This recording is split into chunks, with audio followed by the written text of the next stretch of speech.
नमस्कार, माझं नाव डॉक्टर देवेश कोलते. मी काचबिंदू तज्ज्ञ आहे, बिर्ला आय हॉस्पिटल नाशिक येथे.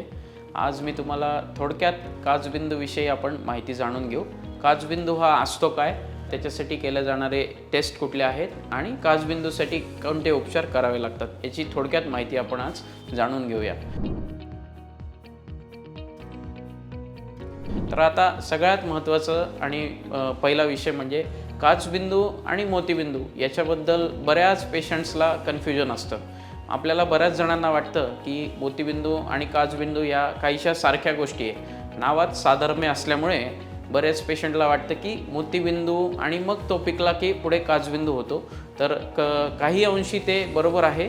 मोतीबिंदू पिकल्यानंतर जो काचबिंदू होतो तो फक्त काचबिंदूचा एक प्रकार आहे, पण ॲक्च्युली मोतीबिंदू आणि काचबिंदू हे दोन वेगळे आजार आहेत. तर सगळ्यात आधी मोतीबिंदू म्हणजे असतो काय की आपल्या डोळ्यामध्ये देवाने दिलेलं जे नॅचरल लेन्स आहे ते वयानुसार त्याच्यामध्ये सफेदी येते. त्याला आपण मोतीबिंदू किंवा कॅटरॅक्ट असं म्हणतो. मोतीबिंदू झाल्यानंतर ते लेन्स ऑपरेशनद्वारे आपल्याला काढावं लागतं. त्या ठिकाणी नवीन लेन्स बसवावं लागतं. त्याला मोतीबिंदूचं ऑपरेशन असं म्हणतात. ते ऑपरेशन केल्यानंतर गेलेली दृष्टी ही पूर्णपणे परत येत असते. काचबिंदू हा मात्र एक वेगळा आजार आहे. काचबिंदूमध्ये होतं काय की नॉर्मली आपला जो डोळा आहे ह्याच्या मागच्या कप्प्यामध्ये एक लिक्विड तयार होत असतं आणि ते बाहुली वाटे पुढच्या कप्प्यात येतं. पुढच्या कप्प्यामध्ये ड्रेनेज चॅनल असतात. त्या ड्रेनेज चॅनलमधून ते डोळ्याच्या बाहेर जात असतं. म्हणजे हे लिक्विड मागच्या कप्प्यात तयार होतं आणि पुढच्या कप्प्यात ड्रेनेज चॅनलच्या वाटे डोळ्याबाहेर जातं. हे तयार होण्याचा आणि बाहेर जाण्याचा रेट हा सारखा असला पाहिजे, तरच त्या लिक्विडचं प्रेशर डोळ्यामध्ये नॉर्मल राहील. आता काचबिंदूमध्ये होतं काय की डोळ्याचे हे जे ड्रेनेज चॅनल आहेत हे काही कारणाने ब्लॉक होतात आणि ते ब्लॉक झाल्यामुळे डोळ्यातलं जे लिक्विड आहे त्याला आम्ही ॲक्वस म्हणतो, त्याला बाहेर जायला जागा नाही राहत आणि ते डोळ्यामध्ये जमा झाल्यामुळे डोळ्याचं प्रेशर किंवा दाब वाढत असतो आणि त्याच्यामुळे डोळ्याची जी मागची नस आहे, जिला इंग्लिशमध्ये ऑप्टिक नर्व असं म्हणतात, ती हळूहळू खराब व्हायला लागते. म्हणजेच काय की डोळ्याचा दाब वाढल्यामुळे मागच्या नसेला होणारी खराबी याला काचबिंदू असं म्हणतात. आता हे काहीसं सिमिलर आहे. आपलं जे ब्लड प्रेशर असतं, आपल्या रक्तवाहिन्यांमध्ये जे रक्त आहे त्याचं एक नॉर्मल प्रेशर आहे, ते वाढल्यानंतर तुम्ही म्हणता तुम्हाला बीपीचा त्रास आहे आणि गोळ्या चालू करतात. त्या गोळ्या जर घेतल्या नाही किंवा ते बीपी कंट्रोल केलं नाही तर हळूहळू हृदय आणि किडनीला त्याचा परिणाम होतो. हृदय आणि किडनी खराब व्हायला लागते. तसंच काहीसं सिमिलर काचबिंदू आहे. डोळ्याचं प्रेशर वाढल्यामुळे मागची नस हळूहळू खराब होते. आता ही मागची नस म्हणजे या डोळ्याची वायर आहे, या लाईटची. हिचं काम आहे डोळ्याचे संदेश मेंदूकडे पोचवणे. तर ही नस खराब झाल्यानंतर हळूहळू तुमची दृष्टी कमी व्हायला लागते. याला काचबिंदू असं म्हणतात. आता या काचबिंदूचे 3 ते 4 प्रकार आहेत. त्यातला सगळ्यात घातक जो प्रकार आहे त्याला इंग्लिशमध्ये अँगल क्लोजर ग्लॉकोमा असं म्हणतात.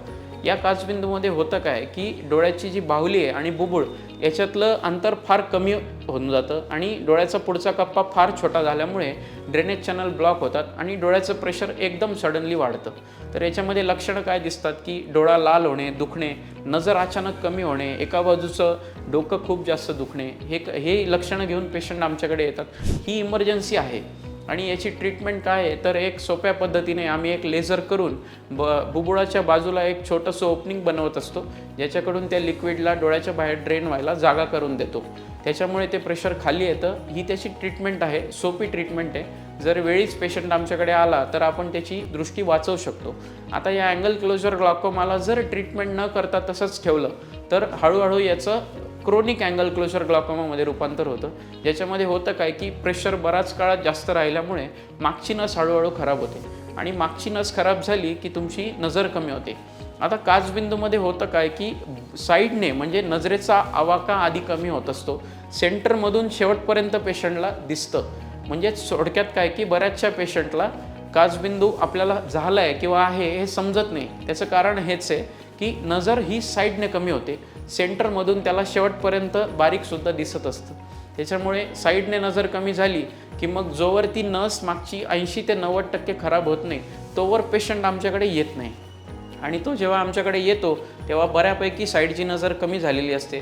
मग बरेचसे पेशंट अशी कंप्लेंट घेऊन येतात की पायऱ्या चढताना मला दिसत नाही, पायऱ्या उतरताना कळत नाही, किंवा गाडी 4 व्हीलर ड्रायव्हिंग करत असताना ओव्हरटेक करून गेलेली गाडी मला दिसत नाही साईडने आलेली, अशा कंप्लेंट घेऊन येतात. किंवा त्यांचे जे नातेवाईक आहे, जसं त्यांची पत्नी किंवा त्यांचे पती आम्हाला सांगतात की यांना ओव्हरटेक करून जाणारी गाडी जी आहे ती दिसत नाही आहे. मग असे लक्षणं घेऊन येतात. तर काचबिंदू हा आता जेवढी नस खराब झाली आहे ती परत आणण्याची ट्रीटमेंट जगात कुठे नाही आहे. ती परत आणण्यासाठी कुठलाही उपचार नाही. काचबिंदूचे जे उपचार आहेत ते फक्त आणि फक्त जी नस शिल्लक आहे ती वाचवण्यासाठी आहेत. त्याच्यामुळे लवकरात लवकर हा काचबिंदू निदान होणं आणि त्याला पुढे जाऊ न देणं हाच त्याच्यावरचा सगळ्यात महत्त्वाचा आणि सगळ्यात इम्पॉर्टंट असा उपचार आहे. तर आता काचबिंदू लवकर निदान कसं करायचं, तर त्याच्यासाठी एकच उपाय आहे. 40 वर्ष वयानंतरच्या प्रत्येक पेशंटने वर्षातून एकदा तरी डोळ्यांच्या डॉक्टरांकडे नियमित डोळ्याची तपासणी करून घ्यायची. त्याच्यामध्ये आम्ही काचबिंदूच्याही तपासण्या करतो. आता काचबिंदूसाठी 2 स्पेशल तपासण्या असतात, ज्याला इंग्लिशमध्ये टोनोमेट्री आणि गोनिओस्कोपी असं म्हणतात. आता टोनोमेट्रीमध्ये आम्ही काय करतो, तर डोळ्याचा दाब हा मोजत असतात डॉक्टर. नॉर्मली तो दाब 20 पर्यंत असणं अपेक्षित आहे. 20च्या तो जर वर असेल म्हणजे दाब वाढलेला असेल तर मग त्याला ड्रॉपने किंवा लेझरने ट्रीटमेंट करून तो खाली आणता येतो. आणि हा काचबिंदू वेळीच आटोक्यात ठेवला तर नस मागची खराब होत नाही आणि पेशंटची जी दृष्टी आहे ती आयुष्यभर टिकत असते. आता काचबिंदूच्या त्यानंतर गोनिओस्कोपी नावाची जी तपासणी आहे, याच्यामध्ये आम्ही जो पुढचा कप्पा आहे तो किती डीप आहे ते बघत असतो. ड्रेनेज चॅनल त्याचे किती ओपन आहेत डोळ्याचे ते बघत असतो.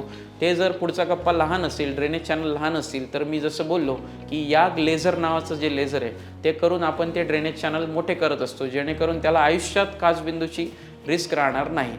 तर आता या तपासण्या डॉक्टरांनी रुटीनमध्ये केल्या आणि त्याच्यामध्ये दाब जास्त आला किंवा डोळ्याचा पुढचा कप्पा त्यांना लहान वाटला गोनिओस्कोपीमध्ये, किंवा मागची नस बघितल्यावर वरकरणी ती बघून असं वाटतंय की काचबिंदूचे काही त्याच्यामध्ये सुरुवातीचे बदल झालेले आहेत, तर अशा केसमध्ये डॉक्टर तुम्हाला 2 इन्व्हेस्टिगेशन म्हणजे स्कॅन ॲडवाईस करतात. त्याचं नाव आहे पेरिमेट्री आणि OCT. पेरिमेट्रीमध्ये आपण करतो काय की जो साईडचा नजरेचा आवाका कमी होतो काचबिंदूमध्ये तो आपण बघत असतो. मग तो नॉर्मल आहे किंवा कमी झाला आहे ते आपल्याला पेरिमेट्रीने कळतं. आणि OCTमध्ये जे मला ॲक्च्युअल बघून डॉक्टरांना दिसत नाही तपासणी करताना, त्या चेंजेस मागच्या नसेतल्या ज्या मायन्यूट काचबिंदूच्या चेंजेस आहे ती OCT पकडत असते. त्याच्यामुळे OCT आणि पेरिमेट्री हे 2 स्कॅन ज्यांना डॉक्टर ॲडवाईस करतात ते तुम्ही नक्की करून घ्या. आता बरेचसे पेशंट म्हणतात की मला काही त्रास नाही आहे, मी नियमित तपासणीसाठी डॉक्टरांकडे आलेलो आहे, पण डॉक्टरांनी मला हे 2 स्कॅन सांगितलेत करायला, मग मी हे कशाला करायचे, मला जर काही त्रासच नाही आहे डोळ्याला, माझी नजर पण चांगली आहे, तर का करायचे. तुमचं म्हणणं अगदी बरोबर आहे, पण काचबिंदू मी जसं म्हणलो एकदा जर त्याच्यामुळे नस खराब झाली आणि नजर कमी झाली तर ती गेलेली नजर परत आणण्याची ट्रीटमेंट जगात कुठेच नाही. त्याच्यामुळे त्याला नसेला खराब करण्याच्या आधीच तो पकडणं आणि त्याला ट्रीटमेंट करणं हे महत्त्वाचं आहे. त्याच्यासाठी हे पेरिमेट्री आणि OCT हे 2 स्कॅन करणं अत्यंत महत्त्वाचं आहे. आता काचबिंदूचं निदान झाल्यानंतर त्याच्यावर उपचार काय आहेत, तर उपचार 3 मुख्य प्रकारचे असतात. एक तर डोळ्यात टाकायचे थेंब म्हणजे ड्रॉप आहेत, दुसरं लेझर आहेत आणि तिसरं जर ड्रॉप आणि लेझरने काचबिंदू आटोक्यात नाही आला तर आपण त्याला ऑपरेशन करता येतात. ऑपरेशन पण 4 ते 5 प्रकारची काचबिंदूची ऑपरेशन आहे, ती सगळी आपल्या इथे होतात. आता काचबिंदूचे ड्रॉप 4 ते 5 प्रकारचे असतात. 1 ड्रॉपपासून नॉर्मली आम्ही सुरुवात करतो. त्या एका ड्रॉपने जर कंट्रोल नाही झालं तर त्याच्यात आपण 2, 3, 4 असं 5 ड्रॉपपर्यंत आपण मॅक्सिमम थेरपीपर्यंत पेशंटला नेऊ शकतो. जर त्या ड्रॉप्सने तो आटोक्यात नाही आला तर मात्र आपल्याला लेझर किंवा मग ऑपरेशन करण्याचं डिसिजन घ्यावं लागू शकतं. आता काचबिंदूची 4 ते 5 ऑपरेशनं आपण करतो. त्याच्यामध्ये ट्रॅबिक्युलेक्टॉमी नावाचं जे सगळ्यात कॉमनली केलं जाणारं काचबिंदूचं ऑपरेशन आहे. त्याच्यामध्ये आपण करतो काय की बुबुळाच्या वरच्या भागात एक खिडकी तयार करत असतो. त्या खिडकी वाटे जसं प्रेशर कुकरमध्ये मधलं प्रेशर जास्त झालं की ॲडिशनल वाफ आहे ती बाहेर जात असते, तसंच डोळ्याचं प्रेशर वाढायला लागलं की त्या खिडकी वाटे ती वॉलचं काम करते. त्याच्यामधून ॲडिशनल लिक्विड हे बाहेर ड्रेन होतं. हे आयुष्यभरासाठी होतं हे मेकॅनिझम.